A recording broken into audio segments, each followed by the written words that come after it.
Good morning to all of our attendees and guests. My name is Sharon Smoot, and I'm a trustee with our host, the Center for Excellence in Education. The center serves as an important talent acquisition pipeline, addressing America's need for an increasingly high demand for STEM-ready workforce and innovation. The center also is an advisor to the Congressional STEM Education Caucus, which has been very helpful with today's event. I have the pleasure, my esteemed pleasure, of moderating this panel on the topic of the advancement of fusion technology. Let me introduce our panelists for this morning's dialogue. Dr. Ann White is the School of Engineering Distinguished Professor of Engineering and Associate Vice President for Research Administration at MIT. She currently chairs the Fusion Energy Sciences Advisory Committee, the Federal Advisory Board to the Director of the Department of Energy, Office of Science. She earned her PhD in physics at UCLA and is a fellow of the American Physical Society's Division of Plasma Physics. Dr. Zachary Hartwick is an associate professor in the Department of Nuclear Science and Engineering with a co-appointment at the MIT Plasma Science and Fusion Center. He's also co-founder of the Commonwealth Fusion Systems, a private company commercializing fusion energy. He received his PhD in nuclear science and engineering from MIT and his bachelor's in physics from Boston University. Dr. Aaron Washington is a technical project manager for Tokamak Energy Incorporated on the fusion pilot plant. He has been a principal investigator and project manager at Savannah River National Laboratory and has 12 patents through work developed at that lab. He obtained his PhD in inorganic chemistry with specialization in material science from Florida State University, a master's in science and technology leadership from Brown University, and a bachelor's in chemistry from the University of Florida. Welcome to all of our esteemed panelists. And I will ask each of you to provide some opening comments. And we'll start off with Dr. White. Thank you very much. Thank you for the opportunity to speak with you today. I want to share a little bit about my journey into nuclear science and why I believe it's critical for America's future, keeping our nation secure, healthy, wealthy, and wise. I grew up in Yuma, Arizona, a place where the vastness of industry, agriculture, and defense is impossible to ignore. Yuma is the home to the MCAS, the Marine Corps Air Station, which is, I think, the largest or one of the largest military aviation training ranges in the world, where our armed forces prepare for missions that protect this country. And just beyond that, the Yuma Valley stretches with agricultural fields as far as the eye can see, producing a staggering amount of our nation's winter vegetables. These industries, defense, food production, economic strength, this is built on something fundamental. Energy. So even at an early age, I could see the scale of these enterprises, just how much land, labor, and technology it takes to sustain a secure and thriving society. And as I got older, diving into physics, mathematics, and engineering, I learned about that fundamental piece, energy itself, what makes all of this possible. So now I live in Brookline, Massachusetts, very different than Yuma. But I live in the middle of one of the world's greatest hubs for higher education, research, and innovation. The Boston and Cambridge area is home to world-class universities, cutting-edge biotech firms, a thriving technology sector. And of course, what's driving all of the data centers that power AI research, laboratories in biotech breakthroughs, new types of energy fuels, that discovery, that progress, that economic growth, it's also energy, tying it all together. So whether I'm home visiting Yuma or here working in Boston, energy is that common denominator. And that's why I got so excited to work in fusion. And I've been learning a lot about fission as well. And we're going to talk about that more. So thank you very much for this opportunity to be here with you today. Thank you, Dr. White. Dr. Hartwick? Sure. Thanks, Sharon. I thought what I might share is also a bit of a personal journey, but maybe a different perspective. So when and I think that the tagline is that fusion energy, which we're here to talk about, looks unrecognizable compared to where it was maybe 10 years ago, for those of you who've been following the field. So when I took my faculty appointment in 2017, and even before that, in 2012, when I finished my PhD, there was a lot of excitement about the physics of fusion, we were building science experiments, we were doing great physics. Our Department of Energy's funding profile really aligned with a world-leading science program, and that's what attracted me to the field. I think, maybe to Anne's point, what attracted her, the physics of fusion and energy. And I think what's been very exciting for me, having a chance to sit in the driver's seat, but also to step back, is over the last 10 years, fusion is no longer a physics endeavor. Fusion is really now an energy endeavor. And that transition has been driven maybe by a couple of things that we'll have a chance to talk about. It's been driven by tremendous success on the physics side of fusion, sort of leveraging all the investments we put in over the last 60 years in sort of reaching the physics understanding we need. But it's been driven by other things like the need for energy, which you just heard from Anne. There's a tremendous need for a variety of energy sources. It's been driven by interest in commercial companies and private investment. There's now almost, depending how you count, the number goes up every week. There's something like $9 billion in money that's been invested in private fusion. And it's also being driven by new technologies that are being brought in from other fields to help leverage building a commercial energy source. And so it's been, a great pleasure to be a part of that, starting Commonwealth Fusion Systems, leading some of the new work on sort of fusion technology and infrastructure at MIT, and seeing fusion go from, being a physics experiment, which is fun and exciting, but potentially to be on the threshold of actually providing a substantial portion of energy. Thanks, Sharon. Okay. Thank you, Dr. Hartler. Dr. Washington. Yes, good morning, panelists as well as attendees. Thank you guys for attending. I'll give my background as the humble beginning, similar to Dr. White, and say, I'm originally from Jacksonville, Florida. Attending undergraduate University of Florida and grad school at Florida State. There was this interesting professor across the hall when I was in graduate school named Greg Chopin. And if you're anything in the fusion field, you realize he was a giant in fusion. But to me and to most of the other graduate students, he was just a professor across the hall that was emeritus and just kind of hanging around his lab with one postdoc. And to more exploration to what he had done in the field just amazed us at the level of success he had achieved over his career and the humility he exhibited just walking through the halls. That was my first exposure to nuclear chemistry and nuclear science in general. But then ultimately led me to go to the Department of Energy and work at Savannah River National Lab and really dive deeper into understanding what nuclear can bring to this world and how nuclear keeps our world safe.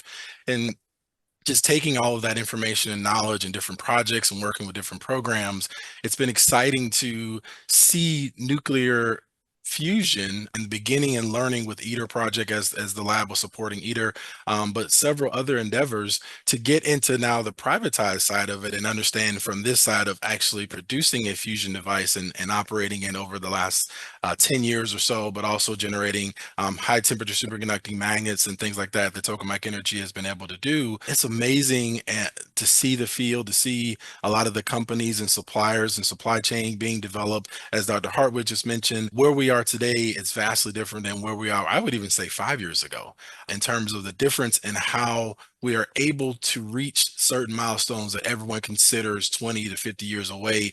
Even some skeptics would say today, but that's just not true. I think it's a lot of efforts and different designs and opportunities to produce fusion in a variety of different methodologies that has really gained the traction and led to that $9 to $10 billion, whoever is counting now, in terms of investment that continues to grow because we can see the fruits of our labor happening sooner rather than later. So I'm very excited to continue on this panel today and talk with such esteemed panelists that I've been able to be joined with. And thank you, Sharon, for hosting. Thank you, Dr. Washington, and thank you all for your opening comments. This is such an exciting topic, so we'll jump right into some of our questions for today. And we'll start off with Dr. White. Fission to fusion is a natural progression of nuclear power technology. And as you and I have discussed, my whole career has been spent on the fission side. What is the difference between fission and fusion? Thank you so much, Sharon. It's a really great question. And so I'll try to walk through in 5 minutes how these technologies work, why they're essential, and hopefully address some of the common questions and concerns that people often have about safety, waste, security. So let's start with Fission 101, the foundation of nuclear power. So fission works by the splitting of atoms. A neutron will strike a heavy atomic nucleus, causing it to split into smaller fragments. This releases a massive amount of heat and also additional neutrons, which continue that reaction in a controlled chain reaction. Now, the heat from fission is used to boil water, generate steam, and drive turbines that produce electricity, just like a thermal coal or gas plant, but without the emissions. So why fission is important? It provides reliable baseload power. Nuclear power plants provide continuous electricity 24/7. So as Dr. Hartwig mentioned, this is important in an energy mix where solar and wind can be time varying. Nuclear power also has extraordinarily high energy density. A single uranium fuel pellet can produce as much energy as tons of coal, 150 gallons of oil, things like this. It also has very low carbon emissions. So nuclear is already America's largest source of clean energy, preventing millions of tons of CO2 emissions every year. So turning to some of the common questions and concerns about fission, is fission nuclear energy safe? Yes. Modern reactors have multiple safety layers that help prevent issues or accidents. This is unlike older designs. We're looking at new reactors like small modular reactors and advanced fission systems that also involve passive safety approaches that can automatically manage issues even without human intervention or power. So another big question is, well, what about fission nuclear waste? The waste is actually just fuel we haven't used yet. And that spent fuel is highly compact. If all US nuclear waste from decades of operation could fit in a single football field, it would be stacked about 30 feet high. So if you've flown over many parts of our country, you've seen a lot of football fields out there. New technologies also allow us to imagine paths for more fuel recycling, which can also reduce waste volume and help us extract more energy from the spent fuel. And of course, we have paths to long-term storage solutions, including deep geological repositories, which are very well studied and already in use in other countries. So what about security? Does nuclear power from fission increase weapons proliferation risk? Civilian nuclear power and weapons programs are very separate. And our US power plants use low enriched uranium, which cannot be used for weapons. There's also a host of international safeguards, such as the IAEA, which help track nuclear materials to prevent diversion for weapons use. And of course, as we look for advanced fission paths, advanced reactor designs will further minimize proliferation risk by using fuels that are not close to weapons grade.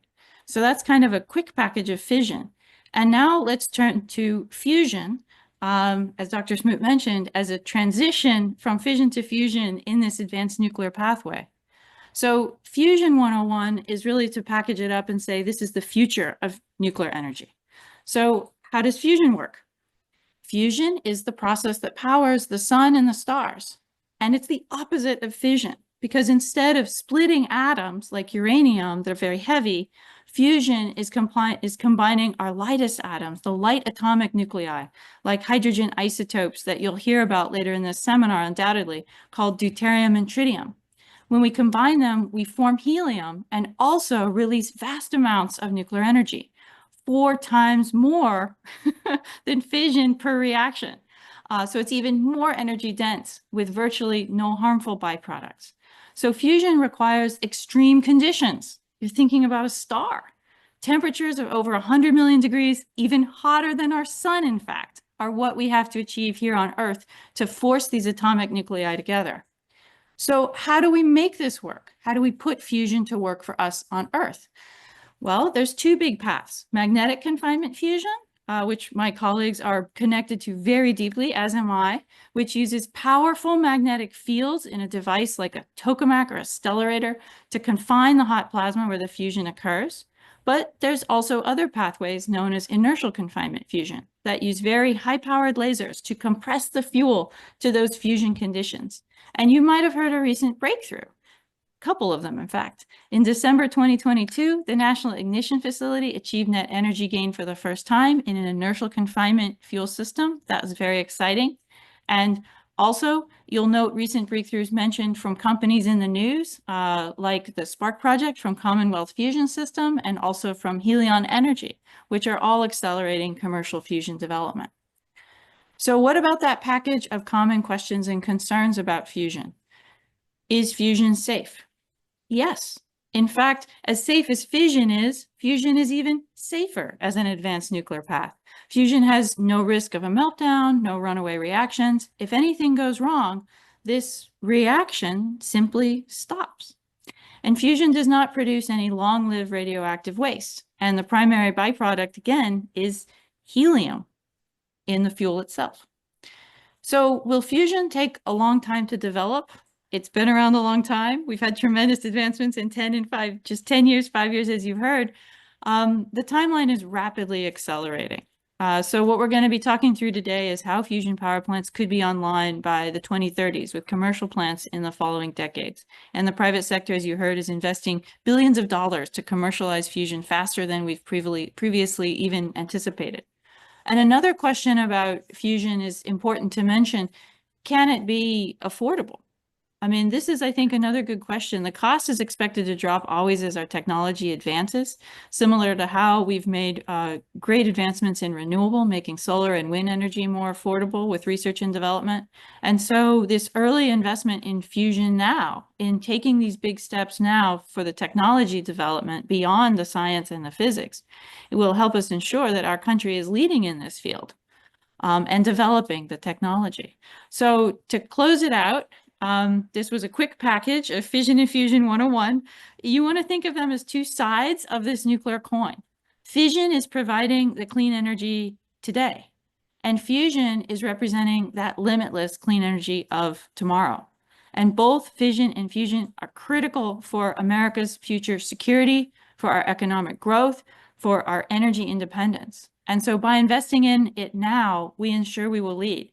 And to all the students out there listening, there are so many opportunities in these fields. I hope you get excited that no matter what you're interested in today, there are going to be really cool jobs and interesting scientific challenges and engineering to work on tomorrow.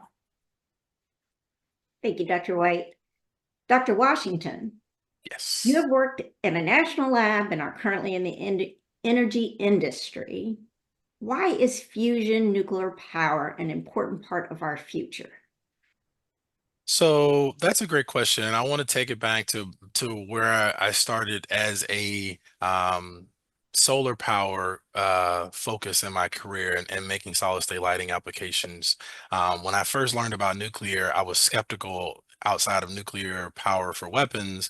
You know, is this really safe? And as Dr. White just elaborated so eloquently, it really, really is. And I had to learn that when I went to the Department of Energy to what fusion and fission could be to our world, and how safe it actually was. You hear all the stories about 3 Mile Island and Chernobyl and Fukushima and all these other things that have happened.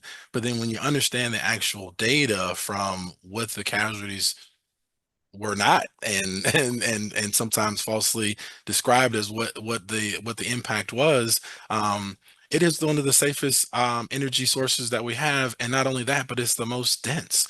And so you talk about the relationship of fusion or fission fuel compared to coal or oil or any of the other sources of power. Both sources of nuclear are multiple times more efficient in terms of providing energy than anything else, including solar, including wind, including geothermal. And we need this power in our ever-growing energy consumption world. So you're talking about the more people that are using electronics and the supercomputing power, and we're not even going to go into the data centers and things that we're using to drive our AI technology and trying to be leaders in that across the globe. All of these things that we enjoy and love that are part of our daily life consume a great deal amount of energy, much more than any of our previous generations probably combined at this point. And so we need a more highly dense energy source to provide power to our globe. And fusion provides that energy, as Dr. White just mentioned, for the future, while fission has done so quite readily and accessibly for the current present, without all the drawbacks that fission brings. We need this power as a part of our future as it drives. And so you look at, let's say, one fusion fuel. So you can have a liter of fusion fuel that equates to about 10 million liters of oil that would be used to produce the same amount of energy that could power millions and millions of homes across the globe. And so when people think about what nuclear power brings and how it's a part of our future, I think a lot of times people think about what could be the drawbacks versus what could be the advantages. And you talk to investors or you talk to different companies about why you go down these paths and why really explore what nuclear could bring to our world and how it brings energy security and energy stability to different regions of our world, including the United States. This is a unprecedented opportunity for us to continue to lead in what we're doing, and to bring in nuclear power to our globe. So it's something that I would say, of course, back in the early 30s and 40s, when we're first exploring what nuclear is, and to the release of the first weapons and things like that, but then to the discovery of what nuclear power, if harnessed and controlled, could bring to technology and to just overall life. It's unexplainable how you could think of our future without nuclear power in it today, especially as we're able to control it and do it safely. So I'll leave it at that.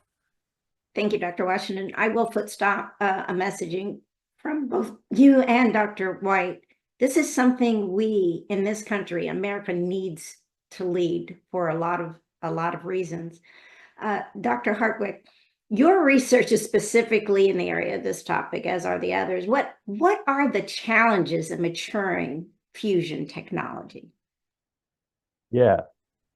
So essentially what we're talking about is how do we harness the star? So it's not good enough to just build the star on Earth, as Anne was saying, but we actually have to put technology around it, not just to make it run, but to actually take that star, use it to produce something practical that we can do for society.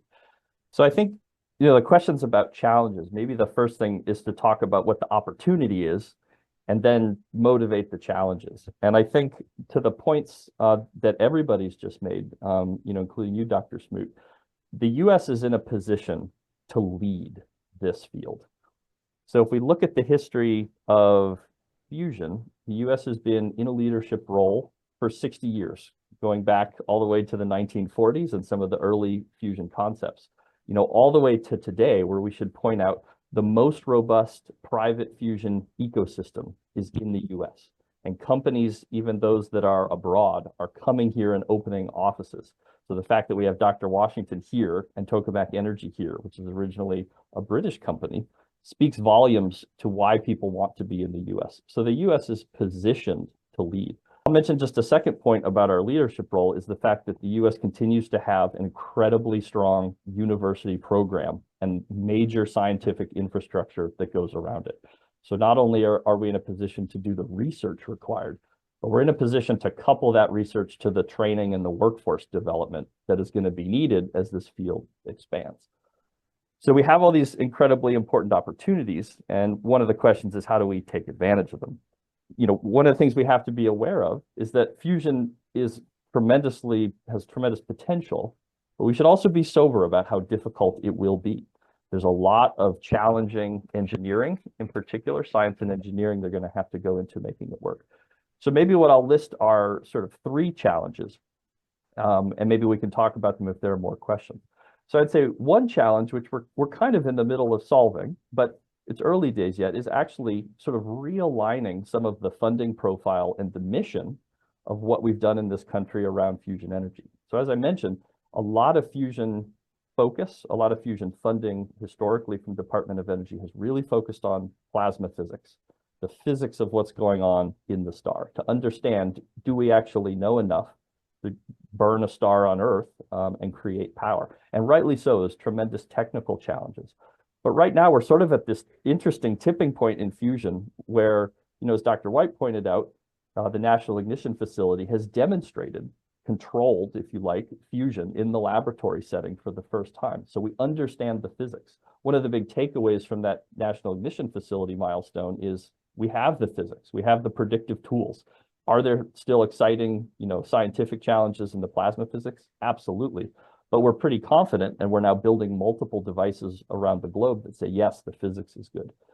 So now we actually have to sort of reorient our program. We have to realign the funding profile. We have to realign the workforce, which is my second point, to start thinking more about the science and the engineering that goes around the device.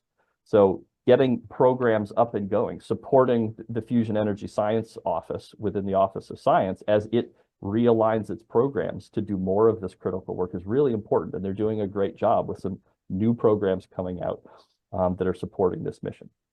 I'd say that couples to my second challenge, which Dr. White mentioned, which is all the students out there. There's an amazing amount of fascinating science and engineering to be done. And we need university undergraduate and graduate programs that are going to grow in some of the specialized areas of science and technology that are going to be needed for fusion. So, you know, some things we sort of mentioned, superconducting magnets. So we need to grow a whole new generation of students who are familiar with what superconductors are and what the technology of today is. Things like high power radio frequency waves, things like nuclear materials development, things like plasma material interactions, cryogenic systems. How do we keep systems very cold and very efficiently? There's a whole series of teaching and education and programs that are kind of cross-cutting between your sort of traditional academic departments. And we have to think about how we bridge between the physics departments, the electrical engineering departments, the material science, the mechanical engineering. Fusion is very much a academically diverse field, and we're going to need to grow and combine all of those people and different skills together. The third thing I'll just mention is the U.S. right now, despite significant opportunity to lead, we need to build new infrastructure that is pushing the science and technology of fusion forward. So right now it's an exciting time because we're talking in the US on the government side about funding new major facilities that we haven't actually put a lot of effort into over the last 20 years because we've been running facilities that we've had. We're kind of at a tipping point where the US community needs to decide what are the big high impact facilities we're going to build in the public program. In the private program, we have companies also building exciting things, which is great. So we have CFS building tokamaks. We have Tokamak Energy building new magnet systems and testing them. But there's also an opportunity sort of in the middle, and this is kind of a buzzword today, but thinking about public-private partnerships. How do we put together different sources of funding, private, public, philanthropic, infrastructure at universities? How do we couple these things together to do something much bigger than any of these individuals, entities might be able to do on their own? So there's a lot of opportunity, but still some thinking to do, at least in the US, about what are the big new facilities we're going to build to tackle some of the major challenges in magnets, materials, high power RF, cryogenics, other things that are going to be needed for the first generation of fusion power plants. Thank you, Dr. Hartwig. I want to continue the dialogue around challenges and how we're going to push through those challenges. So Dr. Washington, what are some, from your perspective, what are some of industry's challenges in commercializing fusion technology? So just like Dr. Harwood mentioned, a lot of the things that he's bringing on does affect industry. So you talked about a little bit about workforce development and how we're preparing the next generation of scientists and engineers to run these systems that we are designing today. But on top of that, one of the big things, and we've just contributed to the Fusion Industry Associates supply chain report from last year, it's that, right? Do we have the market availability and demand to generate the materials and support supply to power what we're going to build and at cost competitive measures, right? So are there enough companies that are designing magnets like we are? Are there, gyrotrons or heating and current drives or, all the things that we need, cooling system, cryo systems, to be able to generate these devices at a commercial scale that present commercial cost structure with competition in the market that keeps everything at a competitive nature. If you have a bunch of one-off companies that are sole suppliers, that's really going to drive costs out of the market for fusion and really makes it really difficult to compete when you're looking at something that's really cheap. Even if you have the argument that it's clean and sustainable, it helps with the environment. At the end of the day, the market's going to go after what's cost competitive and how do we make sure that we are aligning with that. There's some specific challenges like you're talking about, transition from, the neutron flux that you're getting from a fusion system to a power generation system. So like, for instance, a blanket design that we would use to do that conversion or to generate additional fuel from that. That technology is still very nascent. It's still at low TRL that we need to continue to develop. So I can name a number of different things. Of course, plasma control is probably, as was mentioned on this call, not as much of a challenge. Of course, we can still do better with that. And I think, you have some physicists, which I'm not, that will probably argue against me a little bit and say, hey, don't say that's not a challenge anymore. We're still working on that, and it's probably years to go. But from a materials background, some of the shielding, in my opinion, is one of the big drivers in how device design and construction will happen. So where are we at the next generation of shielding materials outside of just the tungsten or carbon systems that we have today? What is that next generation that will help us reduce the size of a fusion system because of the advanced shielding that we can provide? Or structural materials, what are the things we can build our system out of that won't generate crazy fission products? Of course, you can't have certain things like cobalt or nickel in your system, which eliminates certain levels of stainless steel that could be out there. What can you do to make sure that those components are aligned with what you're generating today in fusion versus what maybe have happened in other industries or even fission? I would say one of the bigger, I can continue going on this list. One of the bigger regulatory challenges, one of the bigger challenges is regulatory, right? So we've gotten some great advances with Congress giving us or submitting and officially approving the Advanced Act, which allows us to be regulated as a nuclear accelerator versus a fission plant. Well, that's really great, but how is that put into practice? We have a lot of agreement states across the country, which is where the NRC has allowed states to manage their nuclear, processes within their state amongst themselves.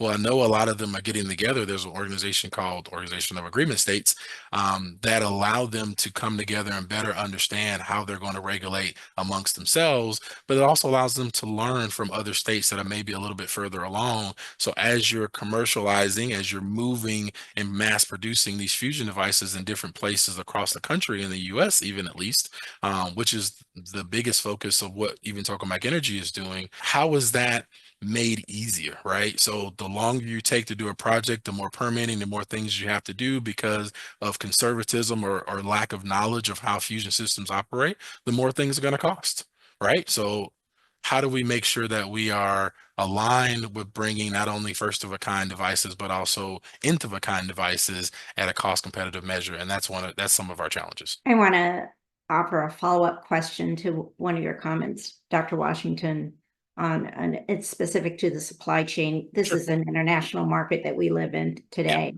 And so source material like lithium and other materials, they are globally provided, not just here in America, but around the world. And there are particular countries that source these materials in higher volume than others.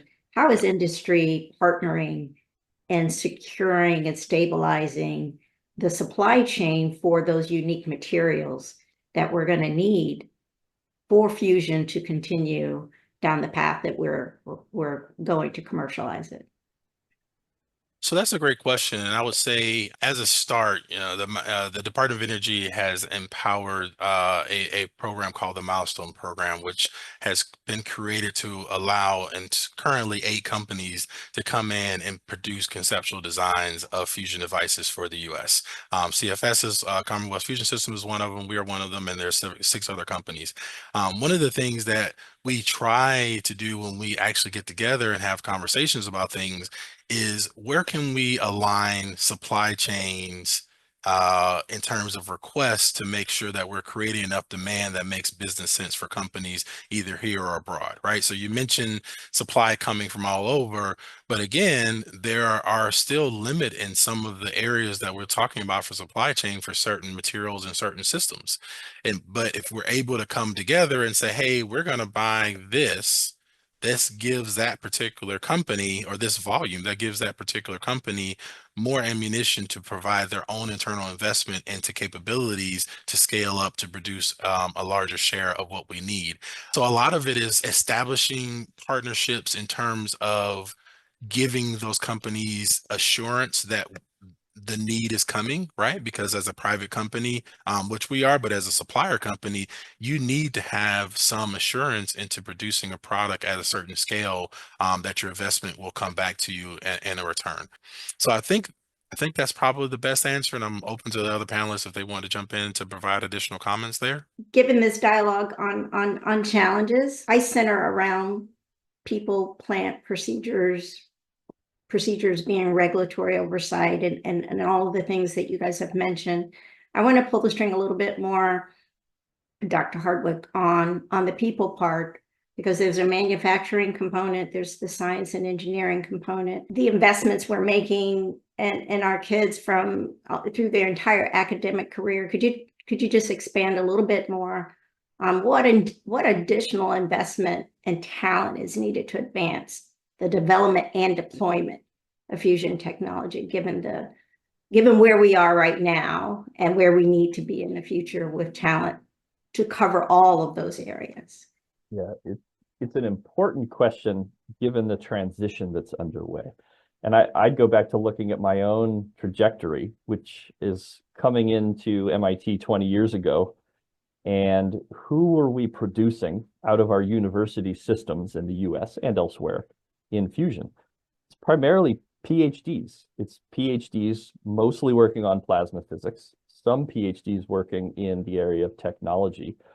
And that was primarily it. And that's reflective of the fact that it was a physics field at the time. And, you know, I always make the joke that the readiness of a field to commercialize is inversely proportional to the number of PhDs you need to run it. So, you know, what does that mean in terms of the skill set? It means that actually, if fusion is going to grow to be an energy source, sure, we need some PhDs, but actually we need to have a whole broad set of education levels and skills. We need undergraduates with an undergraduate degree. We need master's degrees in engineering, all the way through technicians.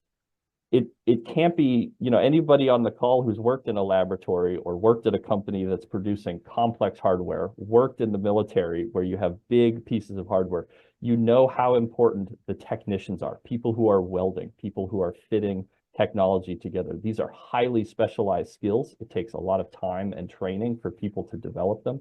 And those are going to be much more important in some sense in the future if we are going to commercialize. So I'm sure Dr. Washington could speak to it. We certainly saw it when starting Commonwealth Fusion 7 years ago now, you know, the ability to hire people to come in and rapidly start building the world's best superconducting magnets. It's very hard to find those people. You don't necessarily want PhDs, you need some, but you need people on the floor actually building things. So I think that's an important point. We need a diversity of skills. What are some of the investments that we need? That's an important question.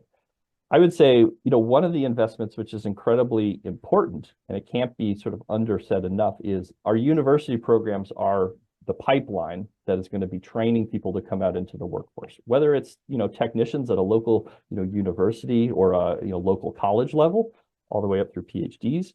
And stability in funding profiles is one of the most important things. When funding profiles swing wildly, it's incredibly disruptive to ensuring that there's a steady pipeline for companies to hire. And companies right now, Dr. Washington will probably tell you, companies are looking to hire, they're expanding, and the talent pool is empty.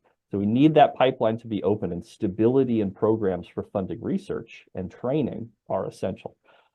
You know, the second thing we need to do is we need to expand the programs that we have. So right now, the areas in the US that focus on fusion technology, I could probably count them on one hand, maybe two hands. They're relatively few, and we need to grow those programs. We need to grow new schools to come in and participate in this research. So that means more faculty, it means more undergraduate programs, more master's degree programs. That's going to be really important to growing the workforce. I would say the third thing that we also need is we need to start building mid-scale capabilities, research capabilities at universities again. In the fusion field over the last 20 years, what we've seen is we've kind of drawn down a little bit the focus of universities building kind of big things. We've been focused on doing big experiments in plasma physics. You know, companies are building big things. And so what we need to rebuild is a thriving ecosystem at universities like what we had in the 60s, 70s, and 80s, where you actually had what I think of as mid-scale experiments at universities. You had teams of 10, 20, 50, maybe 100 people at a university, all working on building a big machine to do some interesting piece of science or some interesting piece of engineering. We've kind of hollowed that out in the US, and that's unfortunate because the best environment for students to learn and become incredibly potent members of the workforce is to design things, to build things, and to operate things. And if we don't have that at the university level, if that's all at a national lab or all at a private company, we don't have that capability to be training our students in the best way possible. So we need to keep doing the things we're doing at the national lab scale, the big important stuff that can't be done elsewhere. That's essential. We need companies pushing to commercialize, but those are very different environments than what we also need to be doing at a university, which is building bigger things and letting our students take a leadership role in doing those kinds of big things. That's how we train our workforce. Thank you very much. So over to Dr. White. Given the dialogue we've had today, and it feels like it's not enough time to talk about everything that we're touching on today, but could you touch on the timeline? You mentioned that earlier. Timeline that we are on now for commercializing fusion technology, and then how do we accelerate it given the increasing demand for power? How do we go faster? It's a great question, and let me answer it as briefly as I can, because I'd love to come back to the thread we've been discussing with Dr. Washington and Dr. Hartwig about challenges and educational pathways. So timeline for fusion, the reality of fusion, how close are we to harnessing that star, capturing it? Fusion is not a 50-year dream anymore, right? What you've heard is that we have a tremendous amount of knowledge of how the fusion fuel, this super ultra hot plasma, behaves, and we can predict how it behaves because of tremendous advances in physics and simulation and computer science, et cetera. And the technologies are in hand, and that research is critical, as Dr. Washington and Dr. Hartwig were talking about. So where we stand now, we're not looking at this 50-year dream. We're talking about a very real 10 to 15-year timeline. So the United Kingdom has the STEP program. That is a program that leads them on a path to demonstrate electricity from fusion. China has a device called CFETR, which is also that country's roadmap to building a full-scale fusion pilot plant. Both of them have publicly and openly declared that timeline, 10, 15 years. And in the United States, we've got companies racing on those similar timelines in a very real ecosystem with real companies building real things, built by real people in the labs, on the ground, as Dr. Hartwig was talking about. And they all want to connect to the grid as early as the 2030s, and we're sitting here in 2025. So someone's going to make it there. But because fusion isn't just about solving that physics and that engineering puzzle that we put together. It's opening the door to entirely new industries as well, which are already active and are going to need those students to fill those exciting careers. So there's still going to be a space for you to work in this field and advance it, because as Dr. Washington said, if you want to make the reactor smaller, guess what? Yeah, you need to know about the technology, but you also need to know about the plasma physics, which kind of tells you how small you can absolutely make it based on what we know today. So there could be a tremendous advance there. But we're also leveraging advances in robotics, in AI, in cryogenics, in advanced materials, in power systems, in manufacturing, and in construction to move fusion faster. These companies that are working on it, countries that are working on it, they're at the forefront of being early adopters of new technology that can move it faster. But because we're talking with this audience today, students interested in joining this field and making the discoveries and pushing it faster, but also folks who are helping us make the policies that are the infrastructure to make fusion go fast. Because yes, we need science funding, absolutely, but we also need smart policy that really gets us a return on investment for that funding. So we have to be getting that smart policy in place for our workforce development, for regulatory clarity, for grid modernization, for the right kind of market incentives to help these companies compete and push forward the best ideas. And I think that policy infrastructure is definitely what we need. So speaking to all of you out there who are here to learn, here to get excited about it, yes, we can work together doing this. The scientists, the engineers, the technicians, the lawyers, the administrators, we need all of them to make this happen, to bring fusion from this proof of concept to a true demonstration. So we can get from plasma devices to pilot plants to power plants. Thank you, Dr. White. And you wanted to go back and make any additional comments on any other challenges that we have not discussed? We need everybody, right? Maybe not. Yes, we do. Not just plasma physicists, health physicists too, and technicians. And a lot of that training is not always from a four-year university. So whatever you're interested in, a technical path after high school, an associate's degree or a certificate from a community college, or a four-year degree, a bachelor's degree, or master's degree, or PhD, or MD, or JD, whatever you want to study, if you also combine that with fusion, guess what? Fusion's going to need you today and tomorrow. So it's so much opportunity. Thank you. Thank you so much. And hopefully that messaging from all of our panelists is getting through on the need and demand for a diverse and vast talent to make every aspect of this succeed. We're amazingly enough, we're coming up on our end time faster than I would have liked. I will invite each of our panelists to provide any closing comments. We've covered a lot in a very short period of time. And I'll start with Dr. Washington as we start to close out this webinar.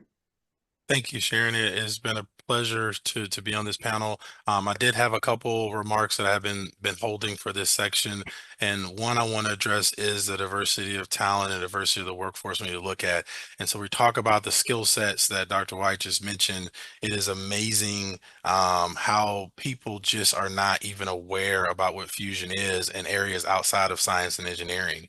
And so you talk about those lawyers and patent attorneys that we all fuss about because we're dealing with different contracts and things, or we talk about I don't know, business development people, or we talk about, finance people, or, having an awareness. And this is one of the areas that we're looking to try to continue to grow, is increasing the awareness of fusion in the general public. So when you're going to school, you're going to school with a thought process that I want to work in fusion, I want to work in nuclear, but I may be a communications major, or I may be I don't know, electrician, or I may be a welder, or a plumber, or something like that. I may be at a two-year college, or a community college, or, four-year institution, or I may be in my graduate program and I want to just get a master's. Can I still work in this area? The answer is yes. The answer is we need you. We need everyone, and everyone in our company today are not, including me, is not plasma physicists. We, the diversity of what we are bringing to solve this global problem requires all of us, and it also requires underrepresented community. So are you working with your minority serving institutions in your local community to introduce them to what fusion brings, and making sure that they are aware that they can be contributing to what we can do to solve fusion today? That is, as Dr. Hartwind or Dr. White were really talking about, that is also a source of innovation that we have not tapped into yet. Right. So we look at, there was a question actually in the Q&A that just talked about, is like, are we still turning gas turbines? Are we still boiling water to turn turbines to generate electricity? Yes. And please, someone correct me if I'm wrong. I think that's probably at least an 80-year-old technology. So we have efficiently found a better way to boil water, which is the same way we were doing it in the 19 whatevers. I don't even know how far back that goes. Where's the innovation there? We are focused on being more efficient in the energy source, but where's the energy conversion? And there's some companies looking at magnetic conversion and things like that. But we're looking to the next generation of students and engineers and scientists and thinkers to come up with that game-changing technology that just really integrates and transforms what fusion brings to the world. And that's something that we don't know yet. So how do we make sure that we are preparing everyone in every discipline to be thoughtful, knowledgeable, and informed about what challenges and problems we have, and how do we make sure that they are able to bring solutions to the table? Thank you, and I appreciate the time. Thank you. Dr. Hartwood? Sure. So I wanted two thoughts, I guess, to close out. One is sort of encapsulating a lot of what we've just discussed about the diversity of people in fusion, the education mission, the outreach, the communication. And it's something that's a challenge and an opportunity, and it's something we haven't mentioned, but I wanted people to be aware of it.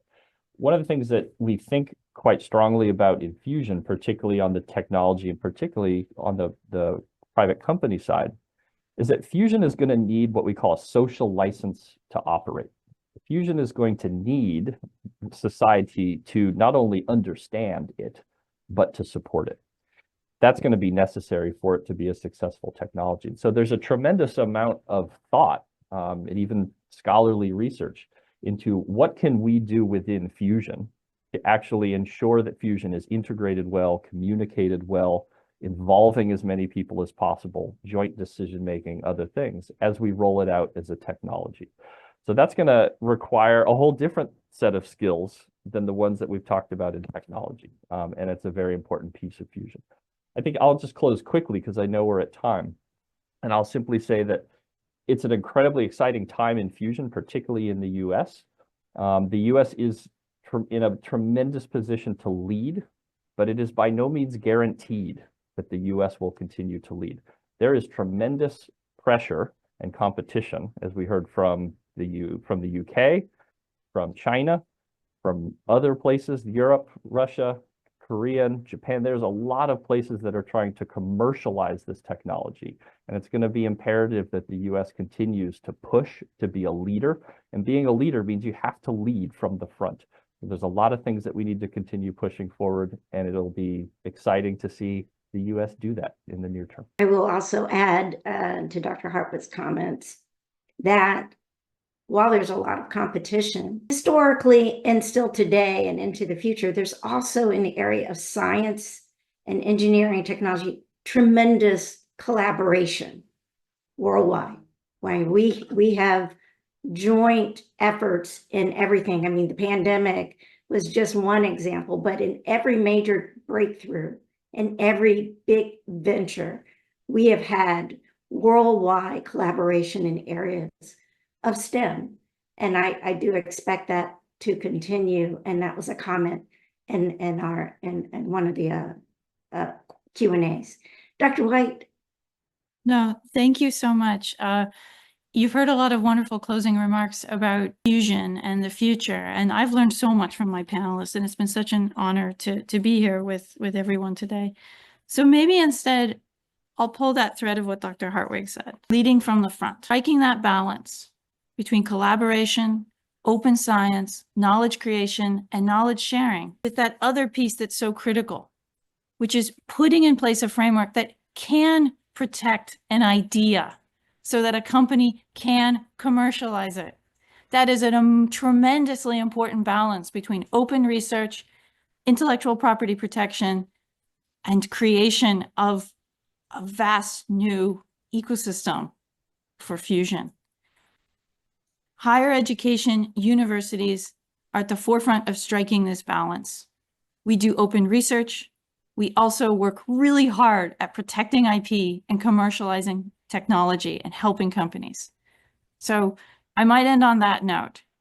Striking the balance, leading from the front, needing the science, needing the engineering, understanding our history, looking to the future. We need everyone, the best, the brightest, from wherever you're coming from. Come and join us in fusion.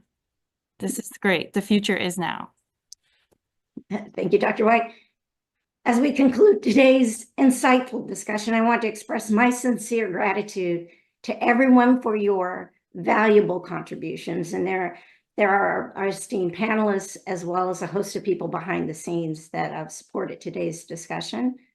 CEE was founded in 1983 by the late Admiral Hyman G. Rickover, father of the nuclear Navy, and Joanne E's president. I want to give both Joanne and the Admiral a shout out for just starting some important work that we're doing here in the center.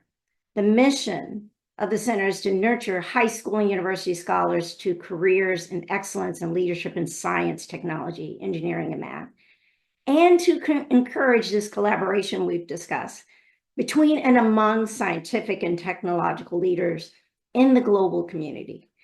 I extend my thanks to all of our attendees today, both from the center, the trustees, honorary board members, and our staff, our alumni, parents, supporters, and all of our guests that join us today. We really appreciate that.